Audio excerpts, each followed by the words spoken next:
Of wands, page of wands, sun card represent ಆಗಿದೆ. ಕೆಲವೊಬ್ಬರಿಗೆ long distance relationship ಅನ್ನ represent ಮಾಡ್ತಾ ಇದೆ. ಮತ್ತೆ ಕೆಲವೊಬ್ರು ಟ್ರಾವೆಲ್ ಮಾಡೋದ್ರ ಮೂಲಕ ನಿಮ್ಮ ಪರ್ಸನ್ ಅನ್ನ ನೀವು ಭೇಟಿಯಾಗಿರುವಂತಹ ಪಾಸ್ಟ್ ನಲ್ಲಿ ರೆಪ್ರೆಸೆಂಟ್ ಆಗ್ತಾ ಇದೆ.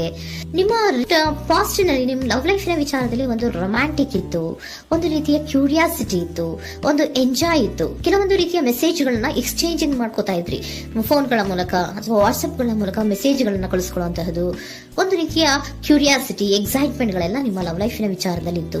ಪಾಸ್ಟ್ ನಲ್ಲಿ ಕೂಡ ನಿಮ್ಮ ಲವ್ ಲೈಫ್ ನ ವಿಚಾರದಲ್ಲಿ ಯಾವುದೇ ರೀತಿಯ ತೊಂದರೆಗಳಿರಲಿಲ್ಲ. ಸೊ ಪಾಸಿಟಿವ್ ಆಗಿತ್ತು.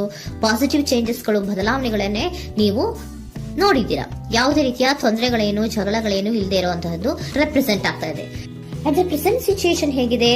ಈಗಿನ ಸಿಚುಯೇಷನ್ ಕೂಡ ಸೆಕ್ಯೂರ್ ಆಗಿರುವಂತಹದ್ದು. ನಿಮ್ಮ ಲವ್ ಲೈಫ್ ನ ವಿಚಾರದಲ್ಲಿ ಅಟ್ ಪ್ರೆಸೆಂಟ್ ಅಲ್ಲೂ ಕೂಡ, ಈ ಹಿಂದೆನೂ ಕೂಡ ನಿಮಗೆ ಚೆನ್ನಾಗೇ ಇತ್ತು, ಈಗಲೂ ಕೂಡ ಪ್ರೆಸೆಂಟ್ ಅಲ್ಲಿ ನಿಮಗೆ ಕಿಂಗ್ ಆಫ್ ಪ್ಯಾಂಟಿಕಲ್ ರೆಪ್ರೆಸೆಂಟ್ ಆಗ್ತಾ ಇರೋದ್ರಿಂದ ನಿಮಗೆ ಲವ್ ಲೈಫ್ ನ ವಿಚಾರದಲ್ಲಿ ಚೆನ್ನಾಗೇ ಇದೆ. ಸೊ ಒಂದು ಭದ್ರತೆ ಇದೆ. ಲವ್ ಲೈಫ್ ನ ವಿಚಾರದಲ್ಲಿ ಒಂದು ಸಾಮರಸ್ಯ ಇದೆ. ಯಾವುದೇ ರೀತಿಯ ತೊಂದರೆಗಳು ಏನು ಕಾಣ್ತಾ ಇಲ್ಲ.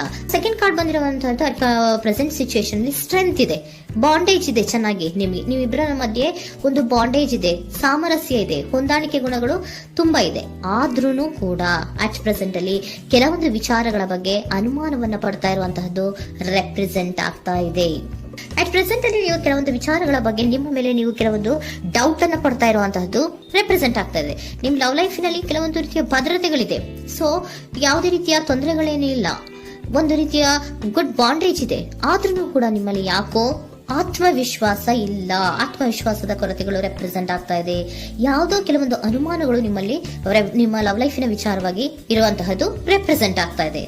ಏನಾದ್ರೂ ತೊಂದರೆ ಆಗ್ತಾ ಇದೆಯಾ, ನನ್ನ ಲವ್ ಲೈಫಿನ ವಿಚಾರವಾಗಿ ಏನಾದ್ರೂ ತೊಂದರೆ ಆಗ್ತಾ ಇದೆಯಾ ಅಂತ ನಿಮ್ಮಲ್ಲೇ ನೀವು ಅನುಮಾನವನ್ನ ಪಡ್ತಾ ಇರುವಂತಹದ್ದು ರೆಪ್ರೆಸೆಂಟ್ ಆಗ್ತಾ ಇದೆ. ಫ್ಯೂಚರಿನ ಬಗ್ಗೆ ಹೇಳೋದಾದ್ರೆ ಕ್ವೀನ್ ಆಫ್ ಪ್ಯಾಂಟಿಕಲ್ಸ್ ಬಂದಿದೆ. ಕ್ವೀನ್ ಆಫ್ ಪ್ಯಾಂಟಿಕಲ್ಸ್ ಬಂದಿರುವಂತಹದ್ದೇನು, ಒಂದು ರೀತಿಯ ಪೋಷಣೆಯನ್ನ ಮಾಡುವಂತಹದ್ದು ರೆಪ್ರೆಸೆಂಟ್ ಆಗ್ತಾ ಇದೆ. ಯಾಕಂದ್ರೆ ನಿಮ್ಮ ಲವ್ ಲೈಫ್ ನ ವಿಚಾರವಾಗಿ ಅಟ್ ಪ್ರೆಸೆಂಟ್ ಅಲ್ಲಿ ಕೆಲವೊಂದು ವಿಚಾರಗಳಲ್ಲಿ ಸ್ಟೇಬಲ್ ರಿಲೇಶನ್ಶಿಪ್ ಅಲ್ಲಿ ಇದ್ರು, ಒಂದು ಗುಡ್ ಬಾಂಡೇಜ್ ಇದ್ರೂ ಕೂಡ ನೀವ್ ಯಾಕೋ ಕೆಲವೊಂದು ವಿಚಾರಗಳ ಬಗ್ಗೆ ಅನುಮಾನವನ್ನ ಪಡ್ತಾ ಇರುವಂತಹದ್ದು, ಅದನ್ನ ರಕ್ಷಣೆ ಮಾಡೋದ್ರೊಳಗೆ ಹೆಚ್ಚು ಗಮನವನ್ನ ಕೊಡ್ತಾ ಇರುವಂತಹದ್ದು ರೆಪ್ರೆಸೆಂಟ್ ಆಗ್ತಾ ಇದೆ.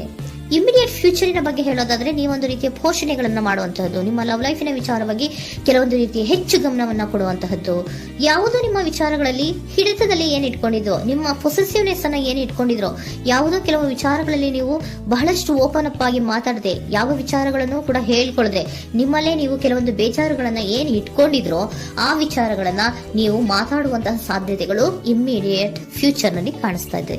ಯಾವುದೋ ಕೆಲವೊಂದು ವಿಚಾರ, ಯಾಕೆ ಯಾವುದೋ ಕೆಲವು ವಿಚಾರಗಳಲ್ಲಿ ನಿಮಗೆ ಅನುಮಾನಗಳು ರೆಪ್ರೆಸೆಂಟ್ ಆಗ್ತಾ ಇದೆ. ಲವ್ ಲೈಫಿನ ವಿಚಾರ, ಪ್ರೀತಿಯಲ್ಲಿ ಯಾವಾಗ ಅನುಮಾನಗಳು ಸೃಷ್ಟಿಯಾಗುತ್ತೋ ನಾವು ಅವಾಗವಾಗ್ಲೇ ಅದನ್ನ ಬಗೆಹರಿಸ್ಕೊಬೇಕು.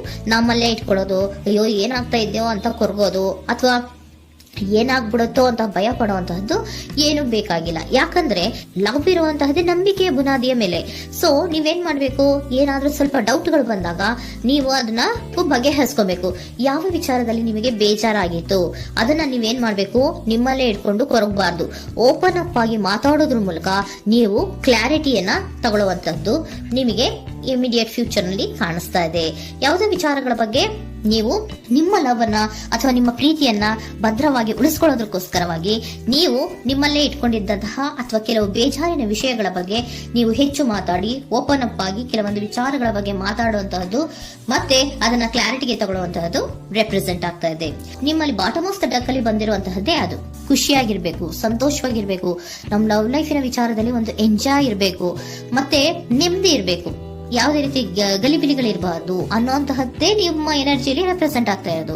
ಅದಕ್ಕೋಸ್ಕರನೇ ನೀವ್ ಏನೇನು ಕೆಲವೊಂದು ಸ್ವಲ್ಪ ಅನುಮಾನವನ್ನ ಪಡ್ತಾ ಇದ್ರಿ ಅಥವಾ ಕೆಲವೊಂದು ವಿಚಾರಗಳಲ್ಲಿ ನೀವು ಡಿಸ್ಟರ್ಬ್ ಆಗಿದ್ರಿ, ಓಪನ್ ಅಪ್ ಆಗದೆ ಹೇಳ್ದೆ ನಿಮ್ಮಲ್ಲೇ ನೀವು ಬೇಜಾರನ್ನ ಮಾಡ್ಕೊಂಡು ಏನು ಕೆಲವು ವಿಚಾರಗಳ ಬಗ್ಗೆ ಕೊರಗ್ತಾ ಇದ್ರಿ, ಅದನ್ನ ನೀವು ಓಪನ್ ಅಪ್ ಆಗಿ ಮಾತಾಡಿ ಅದರ ಬಗ್ಗೆ ತಿಳ್ಕೊಳ್ಳುವಂತಹದ್ದು, ಅದನ್ನ ಕ್ಲಾರಿಟಿಗೆ ತಗೊಳ್ಳುವಂತಹದ್ದು ನಿಮ್ಗೆ ರೆಪ್ರೆಸೆಂಟ್ ಆಗ್ತಾ ಇದೆ. ಪಾಸ್ಟಿನಲ್ಲಿ ನಿಮ್ಗೆ ತುಂಬಾನೇ ಚೆನ್ನಾಗಿತ್ತು, ಅಟ್ ಪ್ರೆಸೆಂಟಿನಲ್ಲೂ ತುಂಬಾನೇ ಚೆನ್ನಾಗಿದೆ. ಬಟ್ ಕೆಲವೊಂದು ವಿಚಾರಗಳ ಬಗ್ಗೆ ನೀವು ಸೆಲ್ಫ್ ಡೌಟ್ ಅನ್ನ ಪಡ್ತಾ ಇರುವಂತಹದ್ದು ರೆಪ್ರೆಸೆಂಟ್ ಆಗ್ತಾ ಇದೆ. ಏನಾಗ್ತಾ ಇದೆಯೋ ಅನ್ನೋದ್ರ ಬಗ್ಗೆ ನೀವು ಸ್ವಲ್ಪ ವಿಶ್ವಾಸವನ್ನ ಕಡಿಮೆ ಮಾಡ್ಕೊಳ್ತಾ ಇರುವಂತಹದ್ದು ರೆಪ್ರೆಸೆಂಟ್ ಆಗಿತ್ತು. ಬಟ್ ಆದ್ರೆ ಇನ್ ಇಮಿಡಿಯೇಟ್ ಫ್ಯೂಚರ್ ನಲ್ಲಿ ಏನಪ್ಪಾ ಅಂದ್ರೆ ನಿಮ್ಮ ಲವ್ ಲೈಫ್ ಅನ್ನ ನಾವು ಉಳಿಸ್ಕೊಬೇಕು, ನಾನು ಎಲ್ಲವನ್ನ ನನ್ನ ಕಂಟ್ರೋಲ್ ಅಲ್ಲೇ ಇಟ್ಕೊಂಡು ಅಥವಾ ಪೊಸೆಸಿವ್ನೆಸ್ ಅನ್ನ ಬೆಳೆಸ್ಕೊಂಡು ನಾನೇ ಬೇಜಾರು ಮಾಡ್ಕೊಂಡಿದ್ರೆ ಸರಿ ಇಲ್ಲ, ನಾನು ಓಪನ್ ಅಪ್ ಆಗಿ ಮಾತಾಡಿ ಕೆಲವೊಂದು ವಿಚಾರಗಳ ಬಗ್ಗೆ ನಾನು ಕ್ಲಾರಿಟಿಯನ್ನ ತಗೋಬೇಕು ಅಂತ ಆಲೋಚನೆಯನ್ನ ಮಾಡ್ತಾ ಇರುವಂತಹದ್ದು ರೆಪ್ರೆಸೆಂಟ್ ಆಗ್ತಾ ಇದೆ. ಓಕೆನಾ? ಒಂದು ಏಂಜಲ್ ಗೈಡೆನ್ಸ್ ನ ನಿಮ್ಮ ಲವ್ ರೀಡಿಂಗಿನ ವಿಚಾರವಾಗಿ ತಗೊಂಡ್ಬಿಡೋಣ ಅಲ್ವಾ. The situation will improve. ಸಿಚುಯೇಷನ್ಗಳು ಇಂಪ್ರೂವ್ ಆಗತ್ತೆ. ನೀವು ನಿಮ್ಮಲ್ಲೇ ಇಟ್ಕೊಂಡು ಕೊರಗಬೇಡಿ. ಯಾವುದೇ ವಿಚಾರಗಳನ್ನ ನಾವು ಓಪನ್ ಅಪ್ ಆಗ್ಬೇಕು. ನಾವೇ ಬೇಜಾರು ಮಾಡ್ಕೊಂಡ್ರೆ ಅವ್ರಿಗೆ ಏನ್ ಅರ್ಥ ಆಗುತ್ತೆ, ನಿಮ್ ಪರ್ಸನ್ ಏನ್ ಅರ್ಥ ಆಗುತ್ತೆ, ಏನಕ್ಕೆ ಬೇಜಾರು ಮಾಡ್ಕೊಂಡಿದೀರಾ ಅಂತ ಅವ್ರು ತಿಳ್ಕೊಬೇಕು ಅಲ್ವಾ. ನಿಮ್ಗೆ ಅವರಲ್ಲಿ ಏನೇ ರೀತಿ ಕ್ಲಾರಿಟಿ ಬೇಕು ಅಂದ್ರೂ ಕೂಡ ನೀವು ಮಾತಾಡಿ ಕ್ಲಿಯರ್ ಮಾಡ್ಕೊಳ್ಳಿ. ಅವಾಗ ಏನಾಗುತ್ತೆ, ದ ಸಿಚುಯೇಷನ್ ವಿಲ್ ಇಂಪ್ರೂವ್ ಆಗತ್ತೆ. ಇದಿಷ್ಟು ನಿಮ್ಮ ಮಂತಿನ ಲವ್